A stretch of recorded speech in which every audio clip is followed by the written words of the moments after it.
Hello, students. Today we will learn about future tense. First two parts, present and past, is already done, and today we will study about future tense, the last part of the tenses. Okay, so first of all, let us understand what is future tense. Future tense tells about an action that is yet to be happen and will happen in future. Future tense हमें उस action के बारे में बताता है जो अभी हुआ नहीं है, होना है या फिर आने वाले टाइम में होगा. For example, I will go to the market tomorrow. मैं कल मार्केट जाऊँगा.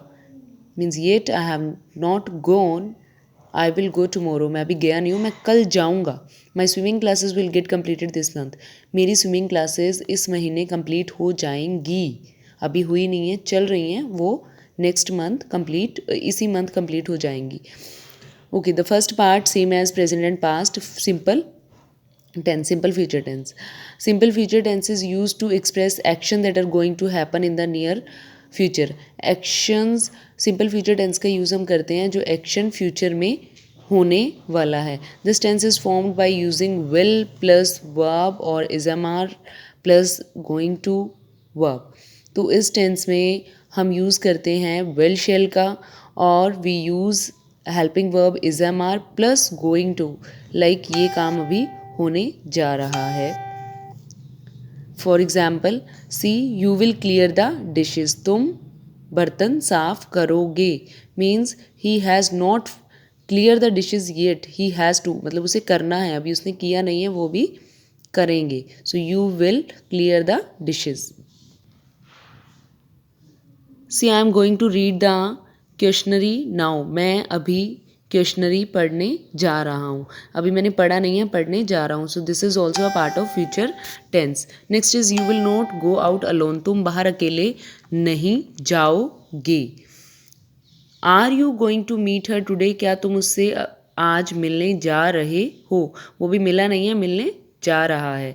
You are not going to the party tonight. तुम आज पार्टी में नहीं जा रहे हो. Okay, so all these are the parts of future, simple future tense. When we frame the sentence in simple future tense, we use will and shall. Shall for I and we, and we use will for the plurals like they, we, they, you, he, she. इनके साथ हम will का use करते हैं. And we use I and we use shall with I and we. Verbs first form will be used with all the subjects. Okay. Next is future continuous tense. Future continuous tense is used to express an ongoing activity that will begin in the future. Future ongoing activity मतलब जो काम चल रहा है, same as present और past. Continuous है मतलब कोई काम चल रहा है. सिंपल प्रेजेंट कॉन्टिन्यूस टेंस की आइडेंटिफिकेशन थी रहा है, रहे हैं, रही हैं. एंड सेम एज पास्ट, रहा था, रहे थे, रही थी. And in future it would be रहे होंगे, रही होगी और रहे होंगे. फॉर एग्जाम्पल, कल हम पास्ट टेंस की क्लास लगा रहे थे. आज हम फ्यूचर टेंस की क्लास लगा रहे हैं. This is present tense. कल हम इस चैप्टर का बुक वर्क कर रहे होंगे. दिस इज़ फ्यूचर कॉन्टिन्यूस की अभी हमने बुक वर्क किया नहीं है, हम इसका बुक वर्क कल करेंगे. सो रहा होगा, रहे होंगे, रही होगी. This is future continuous tense. So how we use to express an ongoing activity that will begin in future. मतलब कोई काम जो ऑन गोइंग है और फ्यूचर में होगा. Future continuous tense is formed by using. Future continuous tense की में सेंटेंस की फ्रेमिंग हम कैसे करते हैं. Will be plus present participle और is am are plus going to be and present participle. See I will be watching TV at night. मैं रात को टीवी देख रहा हूँगा. Will you be playing golf at the club tomorrow. क्या तुम कल क्लब में गोल्फ खेल रहे होगे. You will not be sleeping when I come. जब मैं आऊँगा तो तुम नहीं सो रही होगी. Are you going to be eating dinner at 8 PM. क्या तुम 8 बजे खाना खा रहे होगे. सो when we are framing the future continuous, see, if continuous is there, I told you in the past tense also that continuous is there, we have to use the first form with the ing. And going to be there also, it is a additional verb, and we will use first form of the verb will be, be will be added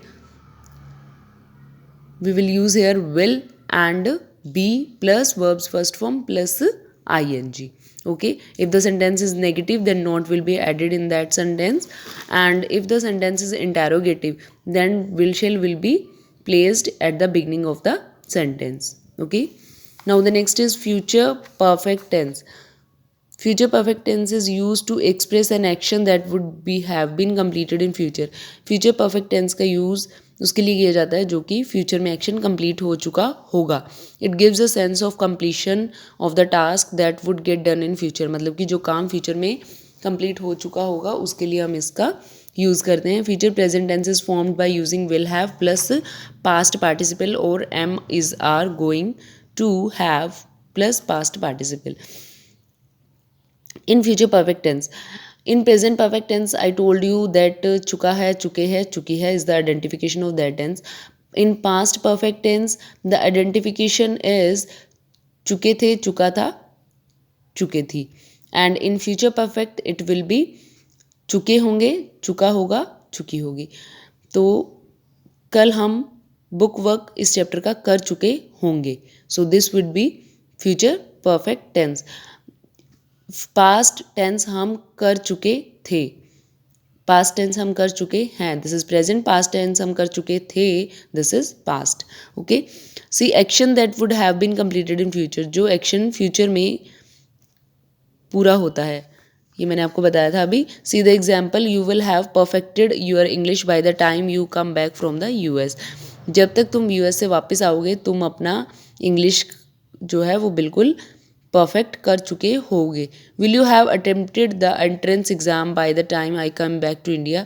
क्या जब मैं India वापस आऊँगा तब तक तुम अपना entrance exam दे चुके होगे.